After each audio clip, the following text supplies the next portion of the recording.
Today we're bringing you Marija Ručevska, startup scene builder, partner at Helve, and the driver behind TechChill. In this episode, Marija shares her no-nonsense approach to building a new economy, the power of networking, and how to handle the tough conversations every leader faces. If you're ready to break boundaries and build something big, stay tuned. Marija's about to spill some serious knowledge. Welcome to Baltic Boss Babes, Unfiltered Edition, Season 2, Episode 2. Everyone, we are today yet in another wonderful podcast episode here with Marija Ručevska, one of the most active startup ecosystem representatives here in Latvia, also a partner at Helve and organizer of TechChill events, which actually are kind of responsible for the start of Baltic Boss Babes. So thank you for that. Oh, great to hear that. Yeah, so hi, can you tell us, we are always starting the episodes with, tell a little bit about your journey, what are the events, people, or happenings that actually brought you to, the person, Marija, that we know today? Mm-hmm. Wow. First of all, thanks for having me. Super excited to be here.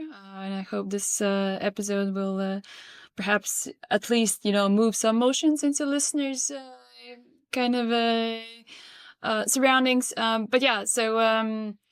My journey, I started quite a long time ago. I've been in startups for about a decade now, actually. But I started super early. And I think that since I was a kid in high school, I kind of had this entrepreneurial kind of sense that I want to build something, that I want to do something. I have always tried to sell something to someone. So you were one of those girls that were selling lemonade on the summer. Well, not precisely that particular thing, but since I remember, I have always tried to package something into something sellable or sell my services. So yeah, and I think this part of me has been there since a very early age, and then I actually first kickoff of this kind of company building sense that I had was when I joined this Junior Achievement Latvia program where they had student-led companies, and I started to build my own then, and I kind of I really liked it. I like the feeling of building something. I like the feeling of packaging something, of selling something. So and that was probably the moment when I realized that what I want to do in life. Although at that time I had no idea about startups and neither of technology kind of ecosystem where there are global companies that are being built, and that was a bit random story how I ended up in this industry.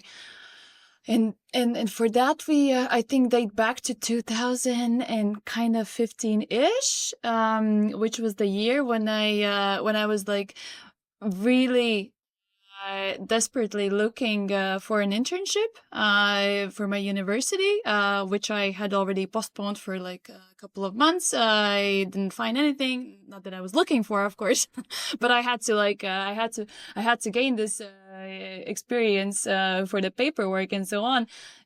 And I was studying something very super random as well, because I always knew that I would like to work when I was studying, so that the practical kind of paired up with theory. So I was studying international business communication management, which is in essence something super general and no one understands what it is. But yeah, for that particular role, I had to gain an experience in some kind of internship, and then I was literally Googling international communication, and the first spot that I found was that TechChill back in that time was looking for an intern to do something related to community. And that's how I got into startups. Yeah. That's pretty amazing. Like, what would you say about the people that you have met? Like, are there any specific figures, I don't know, fictional, real, historic nowadays that have influenced your decisions or the way you are now, like decision-making process or some lessons that you have learned? Yeah. I think over this decade, a lot of people have kind of helped to shape where I am now and today, but not necessarily that I have had like, particular people who have been like coaching me or mentoring me since the very beginning. But I think that there are probably like some episodes and some people that have been influential in some parts of those stories, right? So and yeah, and when I first started to kind of get acquainted around the topic of what is this, startup and tech ecosystem, I think that was a very kind of influential moment in my life because as I mentioned earlier, I didn't have a clue about this world even existing back then, right? And then I joined and I soon understood that, wow, this is insane. There I was, like, 20, 21 or 22 or something like that, thinking that you can sell something to Latvians. But then it turns out there's a world out there, right? And like international business and you can build the software related products and hardware related products and sell them globally. And that was kind of eye opening to me that, across the borders, there is such a huge world out there and so many problems to solve. So I really love this kind of ambition that was really spurring out of those people with whom I worked very early on. And those are the same people that we still know in this ecosystem, like Andris Bērziņš and Arnes Štāls and Anna Andersson and all these people who are. Yeah, and back then when I joined, there was only a handful of those people, and then they are still there, and I'm still here, right? It kind of says something about how you get into startups, and you kind of like, it's not that you're trying to get out, but you just don't, and it consumes you and consumes you. There are so many roles and so many kind of directions that you can head. So and how we have always looked from the TechChill point of view is that that's also like part of why we are building TechChill. Just for people who don't know that this ecosystem even exists, for them to kind of have this opportunity to come in, understand who are the stakeholders that are building this ecosystem even, and to understand if there's something that really excites them, either it's startups or investing or, I don't know, corporate innovation or ecosystem building and community. Because one thing is for sure, this is a really unique ecosystem where there's this sense of belonging and at the same time super high ambition that you can feel from in and out. And I think this is the part that consumed me the most. Curiosity, ambition, and this thinking outside of the box. Right. I mean, it's like having a new toy to play with every single year or every single month if you're crazy enough, right? So I can imagine how people get consumed within the startup ecosystem because it kind of gets you like delusional a bit. Also that, also right? Very, like a bit delusional, yes. But hooked for sure. And you know that, right? Because you've built a startup yourself. Yes. Probably gone from the roller coaster to like exactly. And like I had people coming up to me and asking like, well, you you burned out and you left the startup and everything, like why would you ever want to go back? And it's like, but it's so interesting, it's so fun. And like the thing that I have realized about startup ecosystem is that these people are the ones that are seeing the next big thing first. Like we don't know which one that's gonna be, but like, hey, I saw that guy pitching on some stage somewhere a few years ago, right? And now they are, like Bolt or Facebook back then or whoever, right? So, yeah, it's very interesting. I think especially now. So when I first joined this ecosystem, I was moved by people who were doing something, but no one was even like close to building something like Bolt from here, right? Back then. But then like soon enough it exploded, and like Estonians already have like, dozens of unicorns, and Latvia has their first one, and plus some other companies that are like really gearing up. So over the years, like the change has been massive, but it doesn't mean that everything good has already happened. True. And I think that's important to mention. I think that this region is still about to blow up. Oh yeah, absolutely. I mean, I love what we have done with deep tech already. Like that has become like, at least for Latvia, like a hub of deep tech, right? So we have a lot of cool space tech companies coming up, and different kind of drones and robotics. So I think that's really amazing what we can see. But I mean, coming back to, you in the middle of all of that, like I can imagine that even startups, as, trendy and hype it is nowadays, there is still some room for, misconceptions and stereotypes and everything. How have you felt over the years being a lady in a startup ecosystem? And, if we're talking about deep technology or a little bit more serious things, or even corporates, like how it has been for you? Like, have you broken any stereotypes doing what you do, for example?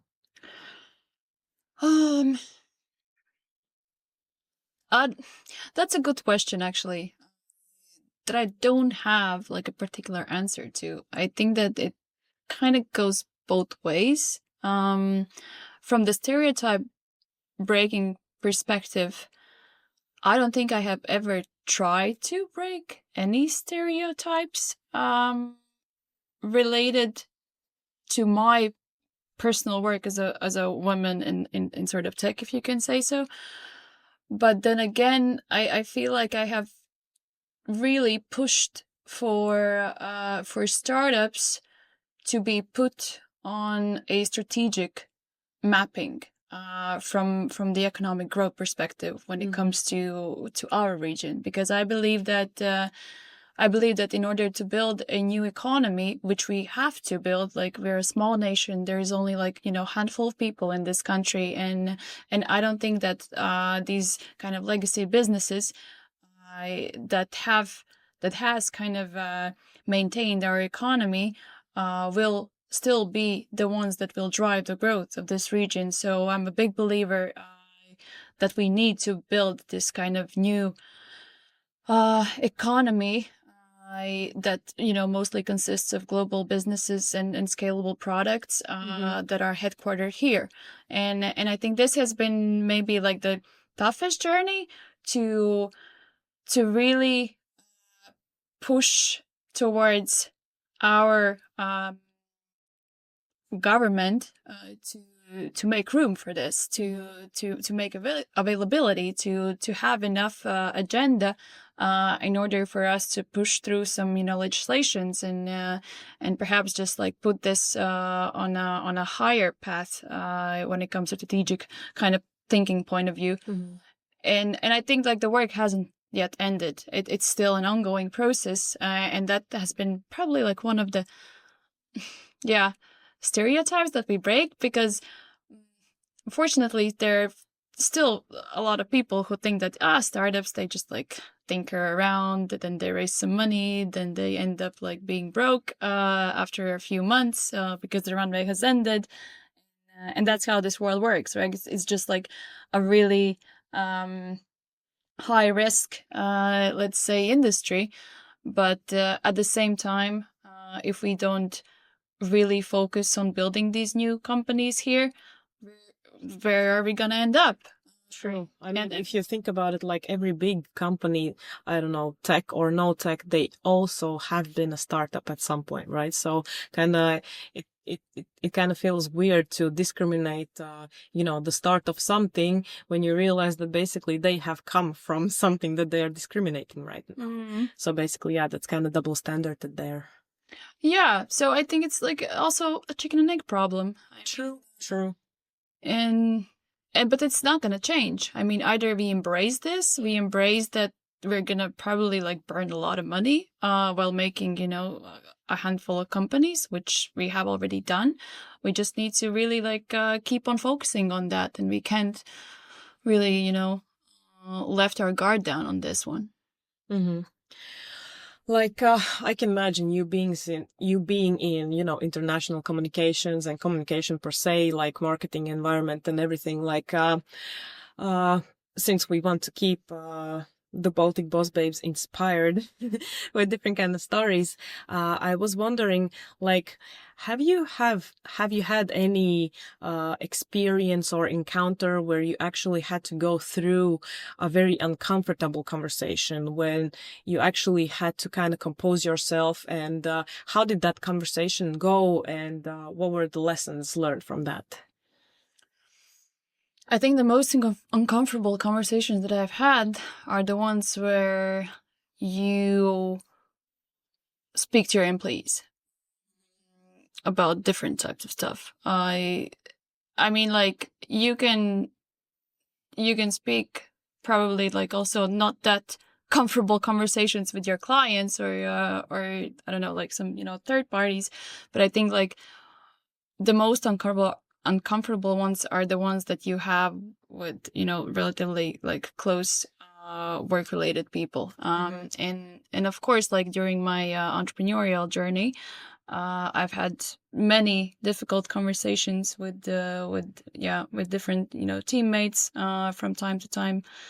And after each of those conversations, you kind of understand that probably you could have done better in managing the conversation, but then again, you have to like learn by doing, as in everything. I think that it's good to read books, it's good to listen to podcasts, but once you're in this, you know, situation where this uncomfortable kind of feeling is about to happen, then you can of course try to like, you know, remember what I have read, like how to handle this and so on, but still it's something that, you know, goes through your bones, and then you probably can reflect only afterwards. Yeah, I've had different conversations, and the most uncomfortable have been one with you know, laying someone off. And you never really know how this person will act. You can only guess, or you can just kind of, you know, make sure that you prepare yourself to different scenarios. But those are always like really difficult ones. But yeah, like lessons learned from some of the layoff stories of mine is that always try to end everything super positive.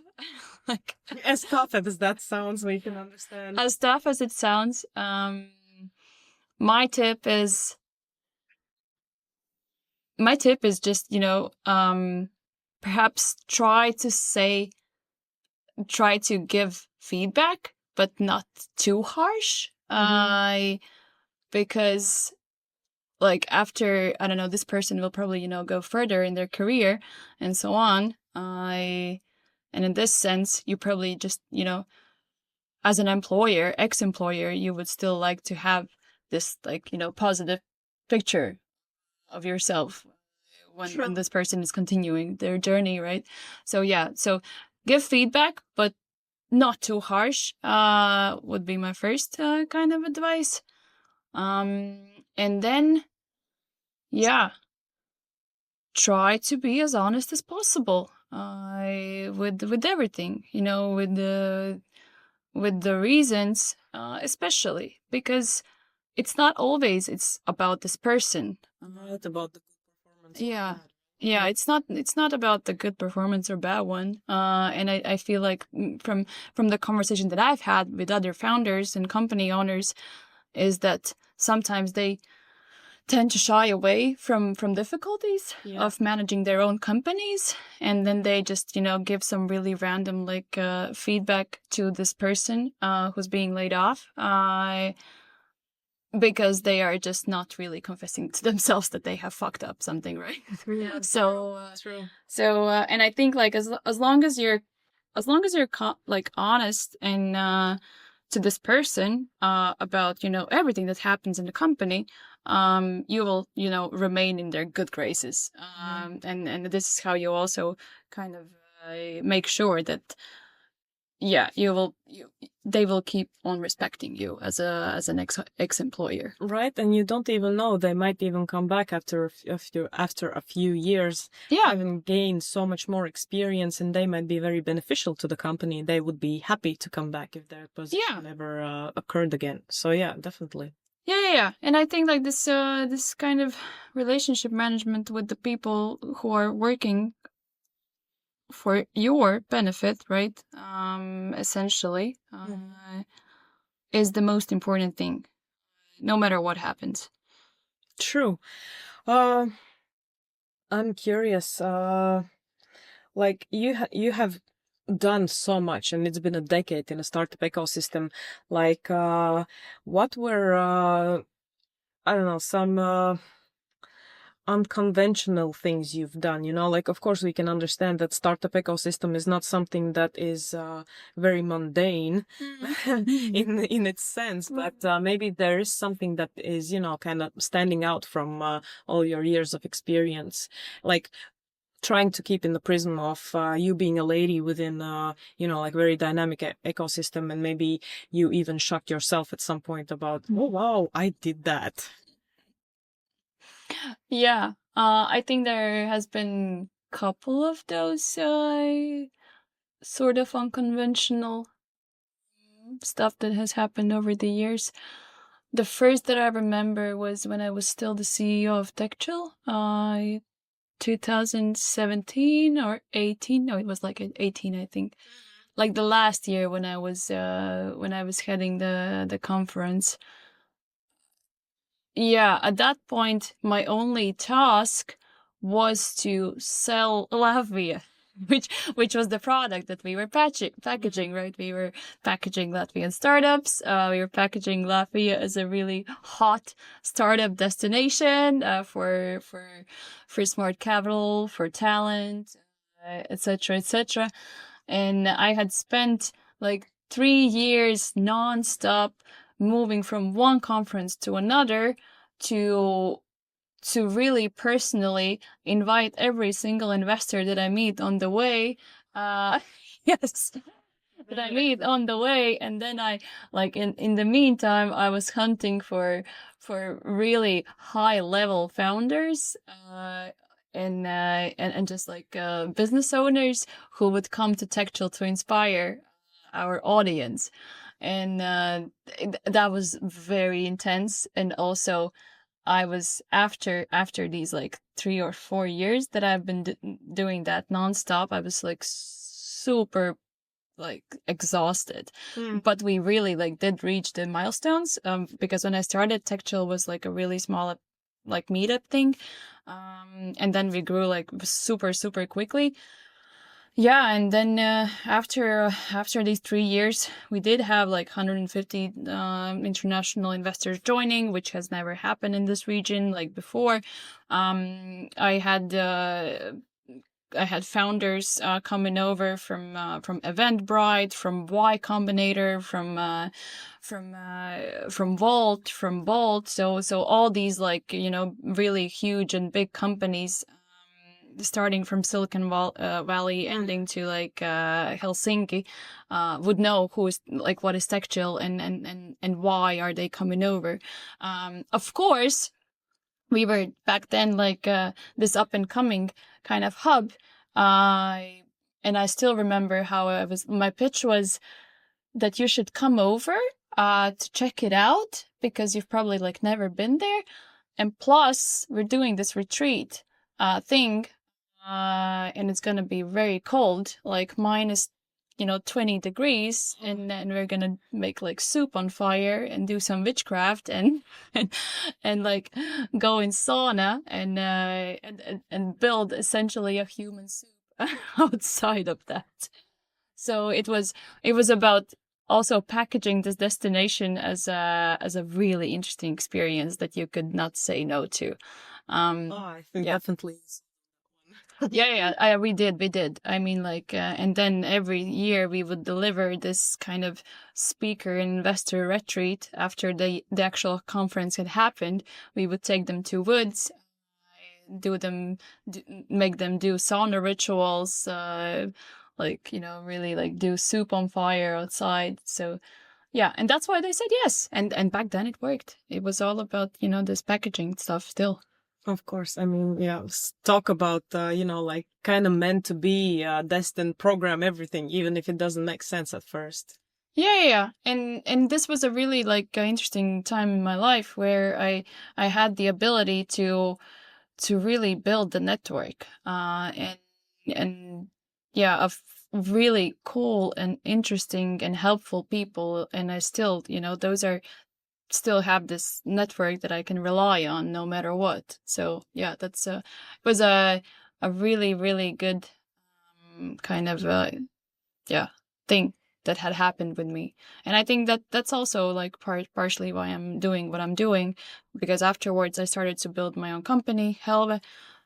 And with Helve we have also done like massive stuff, really trying to move this space of corporate innovation to again be an actual business, because it works in the States. Yeah. But in Europe, everyone's still like living in a you know, couple of years behind. There are like multiple companies in the States where they are multi-million-dollar companies doing the same stuff that we do with Helve here in Latvia. But like when we first started this, like no one in this region was doing anything like it. So we had to really crunch it, make sure that everyone, like our clients, do understand what is the offering. And I think that's also a funny story. Like us girls, me and Liv, going to like to meetings with board members of corporate companies and trying to convince them that, hey, you have a problem, I have a startup. Yeah. And here and at that point there are like only like two stereotypes at the same time.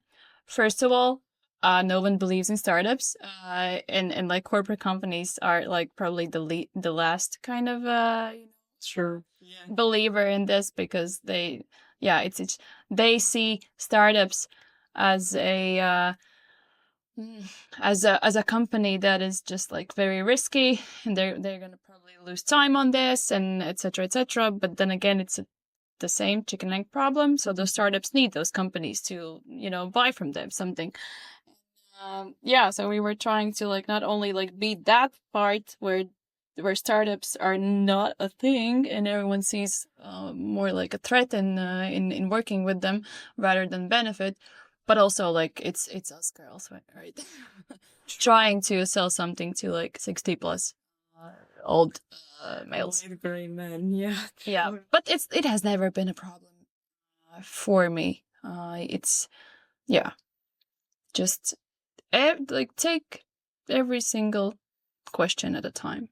And well, you have all the answers, and if you don't, just answer that. I don't know. I will come back to you about this, and it's great. We're gonna work on this. We're gonna think about it. Yeah, so there's one lesson there, right, folks?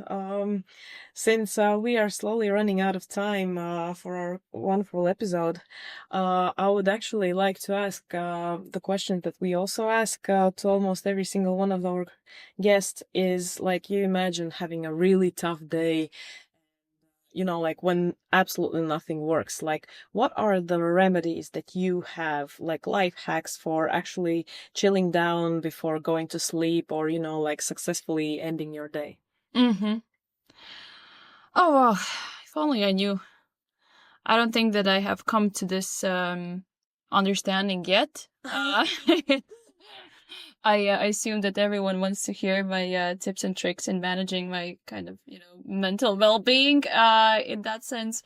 But yeah, I'm still trying to understand what is like the best medium for myself, because lately, and I've been like, since I remember, I have always worn multiple hats. And I think this is something that has kind of driven my personality as well. That I can be different kind of people at the same time, and it really excites me because I can, like, change hats, and then I'm, hi, hello with this hat, and hi, yeah, I'm with this hat. But for the first time in my life, it's year 2024, I have realized that I actually, the thing that is missing, that I would like to, for once in my life, wear one single hat. Oh wow. I was like I had a poll going on in my head, I promise you. Like is it going to be the thing that you said? And I thought that, okay, like if you can wear multiple hats, that it means that you can, wear I'm chill at home. Like to have this hat. Mm-hmm. But yeah, that also, like, combining all the hats in one, that also sounds something very cool. Yeah, and I think like this combining all the hats in one, I think that I have worn these hats, but they are, it's not that different from each other, and that's why it worked up until now. But yeah, now that I'm about to also build a venture capital fund that is going to invest in pre-seed and seed companies here in the region, and I feel like this is getting a little bit out of hand. So I need to really, like, take a few steps back and understand, like, how to best navigate these changes, and where to put my focus on. So I think that as long as, the person has, this big why behind, then this, there shouldn't be any, like, stress in that sense. So but if there are, too many focuses, that can lead to probably some, anxiety and some maybe not, like, finished stuff. Yeah. But, like, narrowing it down to some of the tips of maintaining this kind of sanity. Maintaining this kind of really active lifestyle. Yeah. I would say that, yeah, I don't do too many one-on-ones with people. But also, yeah, just perhaps, like, drink like 2 glasses of prosecco from time to time. It helps as well. I tend to read books during evenings. I tend to also just, like, if I want to, like, completely zoom out from everything that has happened during the day, I can also watch, like, some super kind of like very light TV series, comedy series. And then it's, like, probably the only way how to, like, really turn off your mind. Because even if I read or listen to podcasts or yeah, walk around, I still have these, like, chatter going on in my mind, and like still playing out different types of episodes of how to handle, like, next things and so on. Yeah, but I guess it's natural. It's natural if you go the path of building something. I don't think that you can really, like, zoom out. Yeah, I mean, I had a mentor who actually once said that, like, once you are in a startup, it's being in a constant state of schizophrenia. You know and don't know something at the same time. And yeah, I mean, basically that's what it means, right? So you actually are planning the next moves, then thinking about what you have been doing or how to act next. So yeah, it's the art of mastering everything and, not get crazy in the middle of all of that. So I mean, Yeah. we all for sure are safe to say that, like Marta here, Marija here is, like, doing a very amazing job, balancing everything. Yeah. Yeah, good to hear that. Yeah, definitely. Right. So for the final note, what would be the things that you could kind of wish or recommend to all of the new young women coming up from high school, from university, thinking about starting their own businesses? Like, what would you say to them? First of all, do it. The sooner the better. The sooner you start, the earlier you will understand what not to do and how not to do it. So by the time when you get 40, you're gonna probably be already a millionaire. So the earlier you start, the bigger chance that you'll get your money in the bank account. On a serious note, I think that for every entrepreneur out there, like the critical time of really starting something new is when you have enough of energy to network your ass off. So the more people you meet, the bigger the chances that you will succeed.